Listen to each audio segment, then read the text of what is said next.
ఈ కోటి సంతకాలు ఏదైతే వైసీపీ చేస్తుందో మెడికల్ కాలేజెస్‌కి కోసం, అది ఎట్లా జరుగుతుంది ఆ ప్రోగ్రాము? అసలు ఎన్ని సంతకాలయినాయి ఇప్పటి వరకు కనుక్కుందాం. నమస్తే సార్. ఏంటి సార్ అసలు ఎన్ని సంతకాలయినాయి ఇప్పటి వరకు?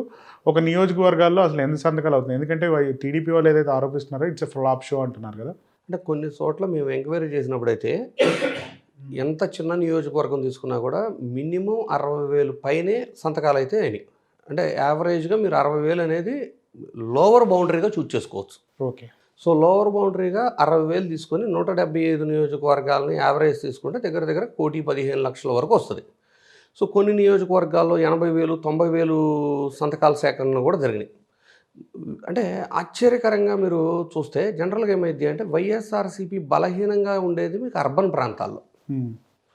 అర్బన్ ప్రాంతాల్లో కూడా ఈసారి భారీ స్థాయిలో ఈ ప్రభుత్వ కాలేజీల ప్రైవేటీకరణకి వ్యతిరేకంగా ఈ సంతక సేకరణ ద్వారా ప్రస్తుతం రూలింగ్‌లో ఉన్న ప్రభుత్వం మీద భారీ స్థాయిలో వ్యతిరేకత బయటపడటం, వైఎస్ఆర్‌సీపీకి మద్దతుగా ప్రజలు ఆ సంతకాలు పెట్టడం. అంటే యాజ్ ఏ సెఫాలజిస్ట్ మేము చూసేదేంటి, ఈ సంతకం కూడా ఒక రకమైన ఓటే కదా! అంటే ప్రస్తుత ప్రభుత్వ పాలనకి వ్యతిరేకంగా స్వచ్ఛందంగా వచ్చి ఈరోజు కోటి సంతకాల సేకరణలో పాలు పంచుకోవటము అంటే తమ యొక్క ప్రభుత్వ వ్యతిరేకతను వాళ్ళు తెలపటమే. అండ్ మీరు కానీ నోటీస్ చేస్తే అసలు 2024 అసెంబ్లీ ఎన్నికల్లో వైఎస్ఆర్‌సీపీకి వచ్చిన ఓట్లెన్ని? కేవలం 1,32,00,000 ఓట్లు మాత్రమే వచ్చినాయి అంటున్నారు. ఆ కేవలం 1,32,00,000 ఓట్లు అప్రాక్సిమేట్లీ 40% సార్. అయితే టీడీపీకి వచ్చిన ఓట్లు వచ్చి 1,53,00,000 ఓట్లు వచ్చినాయి. అది 45.6% ఓటింగ్ వచ్చింది. అంటే ఏంటి, అసలు టోటల్ ఎన్రోల్డ్ ఓట్లు ఎన్ని అనేది పక్కన పెడితే ఎన్రోల్డ్ కంటే కూడా మీకు పోలైన ఓట్ల మీదే కదా ఈ పర్సంటేజ్లు చూస్తే పోలైన ఓట్లు ఎన్ని. పోలైన ఓట్లు 3,38,00,000 అప్రాక్సిమేటెడ్గా ఆంధ్రప్రదేశ్లో ఓట్లు పోలైనవి. 3,38,00,000 ఈసారి అయితే ఏమైంది 3,50,00,000 అవుతుంది, 3,55,00,000 అవుతుంది. సో 3,38,00,000 యావరేజ్ మనం మొన్న అయిన ఎలక్షన్ అంటే 18 నెలలే కాబట్టి గడుస్తుంది, కొత్తగా ఓట్లు ఎక్కువగా యాడ్ అయ్యే పరిస్థితి కూడా ఉండదు. సో ఈ 3,38,00,000 ఓట్లను మీరు యావరేజ్గా తీసుకుంటే, లేదు మీరు వైఎస్ఆర్‌సీపీకి 40% వచ్చింది, టీడీపీకి 45% వచ్చింది. ఈ 5% గ్యాప్కి ఎంత తేడా ఉంది? 20,00,000 ఓట్లే తేడా ఉంది. అంటే కేవలం 3,38,000 ఓట్లు పెరిగితే 1% పెరుగుతుంది. సో ఈ 5% గ్యాప్కి దగ్గర దగ్గర ఒక 17,00,000 ఓట్లు, 17,500,000 ఓట్లు యావరేజ్ తీసుకుంటే మీకు 5% ఓటింగ్ పెరిగినట్లు. అయితే ఏదైతే ఓట్లు వీళ్ళు సాధించారో 2024 అసెంబ్లీ ఎన్నికల్లో ఏదైతే ఓట్లు సాధించారో అన్ని సంతకాలు ఈ రోజున సేకరించారు అంటే ఊహించండి ఈ రోజున ప్రజా వ్యతిరేకత ఏ స్థాయిలో ఉందో. ఇందులో వైఎస్ఆర్‌సీపీ సానుభూతి పరులు కనీసం 5-7% వరకు సైన్లేజ్ పెట్టడానికి అవకాశం వచ్చి ఉండదు. అంటే నేనేమంటున్నానంటే హైదరాబాదులో ఉన్న సెటిలర్స్ సైన్లు చేసి ఉంటారు, బెంగళూరులో, ముంబైలో ఇలా రకరకాల ప్రాంతాల్లో వృత్తిరీత్యా వెళ్ళిన వాళ్ళు సైన్లు చేసి ఉండకపోవచ్చు. అలాగే పూర్తి డామినేషన్ ఇప్పుడు ఆంధ్రప్రదేశ్లో జరుగుతున్న ఈ రెడ్ బుక్ రాజ్యాంగం ఏదైతే నడుస్తుందో ఆ టైప్ మీరు కంపేర్ చేస్తే కొన్ని పల్లెటూళ్ళకు వాటికి వెళ్ళినప్పుడు టీడీపీ ఆధిపత్యం భారీ స్థాయిలో ఉంటే అక్కడ ఒక 500 ఓట్లే ఉండని, 300 ఓట్లే ఉండని వైఎస్ఆర్‌సీపీకి. కానీ అక్కడ సంతక సేకరణ ప్రోగ్రాం కూడా ఆర్గనైజ్ చేయలేరు కదా ప్రతిపక్షంలో ఉండి. అలా ఎంతోమంది అంటే ఒకటి అందుబాటులో లేకపోవటం, లేదు అవైలబిలిటీ లేకపోవటం. అంటే వైఎస్ఆర్‌సీపీ సానుభూతి పరుడు ఈ సంతక సేకరణ ప్రోగ్రాంకి అవైలబుల్ లేకపోవటం, లేదు ఉన్న చోటకి ప్రస్తుత అభ్యర్థులు అక్కడికెళ్ళి ఈ కార్యక్రమాన్ని నిర్వహించలేకపోవటం ఆ గ్రామాల్లో. సో అలా కంపేర్ చేస్తే 5-7% 2024లో ఓటు వేసిన వైఎస్ఆర్‌సీపీ సానుభూతి పరులే 5-7% ఓట్లే సంతకాలు చేయలే. అయినా కూడా అన్ని సంతకాలు కంప్లీట్ అయినాయి అంటే మీరు చూసుకోవాల్సింది ఏంటంటే కూటమి ప్రభుత్వానికి ఓటు వేసిన వాళ్ళు సైతం 5-7% ప్రజలు ఇప్పటికే వాళ్ళలో మార్పు వచ్చి ఈ రోజున కోటి సంతకాల సేకరణలో వాళ్ళు పాలుపంచుకున్నారు. అయితే దీన్ని అందరూ ఎలా చూస్తున్నారు, కేవలం ఒక కోటి సంతకాలు సేకరణ ఇదేముంది అంటే టీడీపీ వాళ్ళు ప్రధానంగా ఏం ఆలోచిస్తారు, మనం మెంబర్షిప్ ప్రోగ్రామ్ చేసాం ఇంతకంటే గొప్పగా చేసాం అనుకుంటారు. మెంబర్షిప్ ప్రోగ్రాంకి ఒక ప్రజా ఉద్యమానికి చాలా తేడా ఉంటుంది.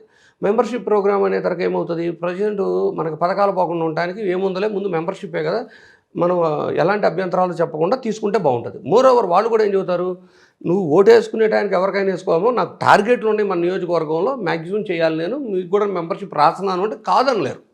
ఇలాంటి పరిస్థితులు ఉంటాయి. రెండోది ఏంటి, ఈ మెంబర్షిప్ ప్రోగ్రాం వల్ల మీకు ఇన్సూరెన్స్ ఉంటుంది, రోడ్ యాక్సిడెంట్స్ ఉంటాయి, ఇలాంటి కొన్ని బెనిఫిట్స్ చెప్పినప్పుడు కూడా సర్లే పోయేదేముంది తీసుకుంటే ఉంటుంది అనే అభిప్రాయం కూడా ఉంటుంది. కానీ ప్రజా ఉద్యమం ఒకటి స్టార్ట్ అయినప్పుడు ప్రభుత్వానికి వ్యతిరేకంగా సంతకం చేసి ఆధారు, ఓటర్ ఐడి డీటెయిల్స్ అన్నీ ఇస్తున్నప్పుడు అంటే ప్రభుత్వం నా పథకాలు తీసేసిద్దేమో, ఇది తెలిస్తే ఇబ్బందులు పెడుతుందేమో, ఇన్ని ఆలోచనలు నుండి కూడా ఇంతమంది సైన్ చేయటము అంటే అది పూర్తిగా అంటే ప్రభుత్వ పాలన మీద వ్యతిరేకత కిందనే చూస్తాం అన్నమాట. అయితే ఇప్పుడు ఇంకొకటి చూడండి, వీళ్ళంతా ఎలా చూస్తున్నారు, కేవలం ఈ ప్రభుత్వ మెడికల్ కాలేజీలను ప్రైవేటీకరణ అవ్వకుండా ఆపటానికి మాత్రమే జగన్మోహన్ రెడ్డి గారు ఈ టాస్క్ అసైన్ చేసుకున్నారు అని చాలామంది భావిస్తున్నారు. ఇందులో ఇంకోటి కూడా ఉంది, ఆల్మోస్ట్ ఎలక్షనీరింగ్ కూడా ఇందులోనే ఒక పార్ట్గా ఉంది.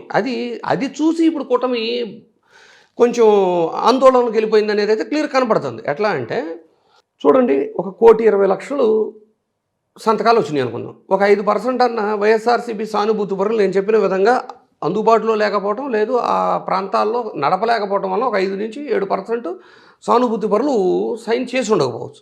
అలా చూసుకుంటే ఇప్పటికే 5% అంటే ఒక 15,00,000 ఇప్పటికి వచ్చిన, అంటే నేను చెప్పింది ఏంటి, ఫైనల్ నెంబర్ అనేది వైఎస్ఆర్సీపీ పార్టీ వాళ్ళు మీకు 18వ తారీఖు అనౌన్స్ చేస్తారు, ఎన్ని సంతకాలు సేకరించబడ్డాయి, గవర్నర్ గారికి ఎన్ని సంతకాలు సబ్మిట్ చేశాము అనేది. అంటే ఈ డాక్యుమెంట్ సెట్స్ అన్ని కూడా తీసుకెళ్ళి చూపించబోతున్నారా? సబ్మిట్ చేసేస్తారు, సంతకాలన్నీ సబ్మిట్ చేసి దాని యొక్క ఎక్సెల్స్ అన్నీ ఎవ్రీథింగ్ సబ్మిట్ చేస్తారు. అయితే ఆ రోజు ఒరిజినల్ డేటా తెలుస్తుంది. కానీ నేనేం చెప్తున్నాను, యావరేజ్గా నేను కొన్ని చోట్ల ఎంక్వైరీ చేసినప్పుడు ఎంత చిన్న నియోజకవర్గం తీసుకున్నా మినిమం 60,000 సంతకాలు సేకరించినప్పుడు 175 × 60 అనేది క్యాలిక్యులేట్ చేస్తే 1,15,00,000 ఓట్లు అనేది ప్లస్ సంతకం చేయలేకపోయిన సానుభూతి పరులు ఒక 5% వేసుకుంటే 1,30,00,000 అంటే 2024లో ఏదైతే వాళ్ళు ఓట్లు సాధించారో అన్ని సంతకాలు ఈరోజు సేకరించేశారు.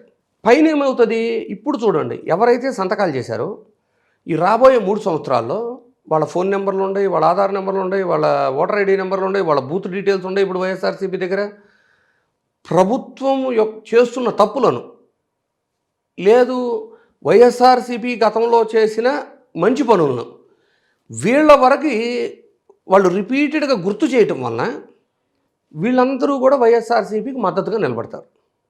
ఎవరైతే ఈ 1,30,00,000 మంది ఉన్నారో